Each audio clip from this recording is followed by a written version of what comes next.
So Arthur creates this paragon of human civilization. It is a crafting together of dissentiousness and civil war, that all these different knights all want to be king, they want to rule, and Arthur somehow brings them together. He welds together the various desires of these men to dominate over each other so that they finally agree to work together to make a society, a civilization. No small feat. It's after a great deal of civil war and a great deal of battle scenes which for the medievals would have been quite exciting. They enjoyed hearing about so-and-so stomping so-and-so and this knight laying a two with his sword on this knight. And those battle scenes in some ways I gloss over quickly because it's pyrotechnics.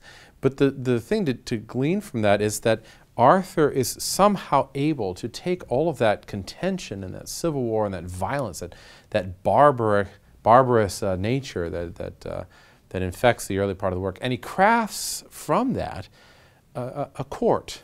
He begins to form a civilization. And that civilization reaches to such a greatness that eventually it's threatened even by the man King Claudius. Claudius is a Roman. He is the emperor of Rome, probably a parallel to Claudius, the Emperor Claudius. Although this work is written much later than Claudius and much later than Rome would have had influence over England. Nevertheless, the author here is hypothesizing that this court formed by Arthur is so tremendous that even the big cheese down south in Italy takes note and wants to extract tribute from England, because England just isn't nearly as good as Italy is, in his estimation. And eventually Arthur goes to war down in Italy and conquers even the king of the Roman Empire. That perhaps is a stretch. It may be a little bit of tooting one's horn a little much to say, look how great we are as Britain. We even conquered the Roman emperor. But what it does tell us is that the author is conceiving of Britain and the founding of this society by Arthur as the heirs to a great empire.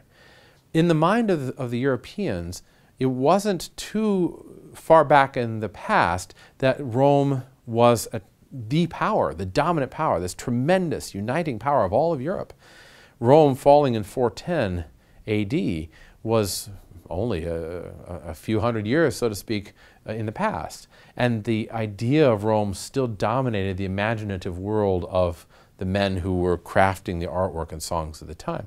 So when Arthur goes down to conquer the king of Rome, he is in some ways showing that Britain is the new Rome. Britain is the new locus of power and the new uniting force of civilization, and is also the heir of that great legacy of human culture and human civilization. Much the same way that the Normans considered themselves the heirs of Roman culture. Now the British in this work are considering themselves the heirs of Roman culture. Well, Arthur goes down and he unites the civilization, he challenges even Claudius, and he does so with the help of a character by the name of Merlin. Merlin is another one of these major figures in the work, like the sword and the stone or the later grail that occurs in the works. Merlin is a guide, he's a counselor, he's part druid, he's part wizard, he's part priest. He is somebody who is outside the normal boundaries of society. He's a trickster character, if you will. He changes shape, he puts on different masks. Arthur finds him in one point as a young man and later as an old beggar. Merlin is a character who has different origins and different stories. Some say Merlin, for instance, was born of the union of a human and a demon, that the demons wanted to create something that would help them conquer the earth. And so they got with child a mortal, but a priest baptized the child before it was born, or at the moment it was born, and so all that demonness was driven away, and it still possessed the power of the demon without the evil of the demon. That's one story. Another story suggests, for instance, that Merlin was simply a druid with phenomenal powers of perception. And And yet another story suggests that Merlin might have been born at the minute or the second that the earth came to an end, the end of time, and consequently is living backwards in time from everybody else. And so he has an ability to see the future because of his scope of knowledge is his past, which is our future. Whatever the story, Merlin is an otherworldly character. He has powers of clairvoyance. He has powers of being able to put people to sleep. He can conjure various things. He is the guide and the counselor and the conscience of Arthur. And frequently he will tell Arthur to do something, and Arthur will disobey at his peril, or Arthur would do it to the success of the Round Table.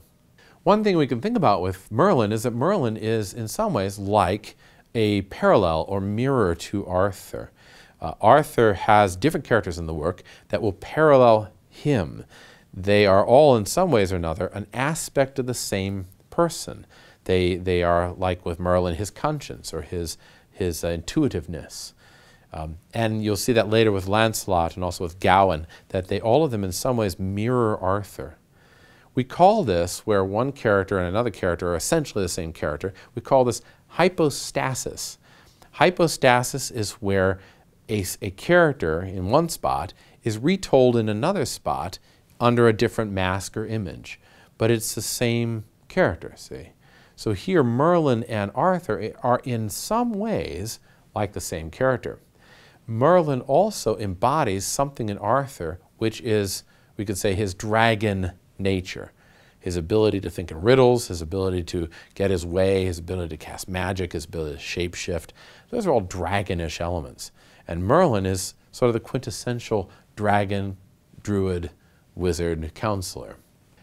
Now in the course of his life, his early life, Arthur actually has first off a dream that disturbs him greatly. He has a dream that all the land is filled with griffins and dragons, and that he is walking amongst those creatures. He's one of them.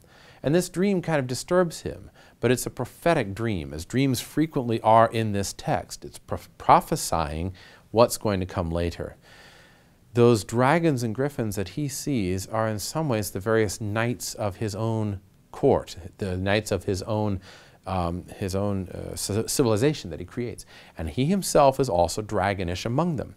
And we get confirmation of this when he goes off into the forest to hunt and he encounters what comes to be called the questing beast. The questing beast is a creature which is a dragon-like creature. Arthur, first off, gets lost in the woods following a hart, which is a male deer. And the hart is normally a magical creature in the stories that leads knights off into the forest on a quest of some kind. And Arthur has his horse die, and he ends up sitting by a well. The well where we draw water out of the earth is a parallel image to the Grail image later on. The well and the Grail are themselves a hypostasis, as I just explained a minute ago. They are the same image overlapping. And so Arthur is sitting by this well when all of a sudden he hears this noise, this creature comes along, and it's a dragon creature, but it has this rumbling or this immense sound inside of its stomach. An odd place for the sound to come from, but it was like barking of dogs inside its stomach. And it drinks from the well, and the sound is silenced, and then the creature goes on its way. And Arthur, seeing all this as though watching a dream, then is encountered by a knight who says, I've been on this quest for 12 years. Notice the solar number there. This knight, Pellinore, is the knight of the questing beast. And he goes after the questing beast, the dragon, but pursues it after taking Arthur's horse. That's an image which comes up, reduplicates later on in the story with Lancelot, because Lancelot has a similar experience later on in the story. Here, Arthur and Pellinore are overlapping because Pellinore takes Arthur's horse and goes chasing after this dragon creature. Well, what does all this mean? I mean, it's all this dreamlike imagery, which is really quite bizarre. We have to keep in mind that Arthur's whole quest is to find some meaning out of these dark, dreamlike origins. And so in that case, he is questing after something that is almost dragon-like. And he's driven to try and find something, some order out of this chaos. So that Pelinor's quest for the questing beast is an image or a metaphor or a foreshadowing of Arthur's quest for civilization, as we see later on.